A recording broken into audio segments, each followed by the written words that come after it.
ఈరోజు 57,924 ఉద్యోగాలు ఇచ్చినామంటే పారదర్శకంగా ఇచ్చినాం కాబట్టి ఎక్కడ చిన్న ఆరోపణ మన ప్రభుత్వం మీద లేదు.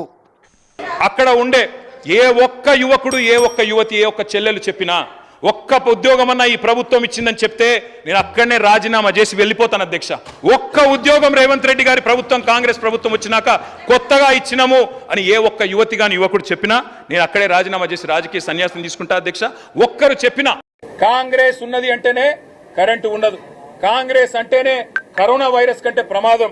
ఈరోజు ఈ బడ్జెట్ చూస్తే అదే అర్థమవుతున్నది. సంక్షేమానికి సమాధి, అభివృద్ధికి అడ్రస్ గల్లెంతు, ప్రజలకు ఇచ్చిన గ్యారంటీలకు గోరిగట్టి పార్టీ కార్యకర్తలకు మాత్రం పప్పు బెల్లాల్లాగా ఏదో వీళ్ళు అబ్బసొత్తు అన్నట్టు 6,000 కోట్లు పంచిపెడతారట.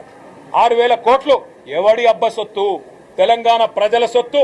కార్యకర్తలకు ఇస్తాం, కాకరకాయలకు ఇస్తాం అంటే చూస్తా ఊరుకోవడానికి ఈ రాష్ట్ర ప్రజలు సిద్ధంగా. కాంగ్రెస్ ఉన్నది అంటేనే కరెంటు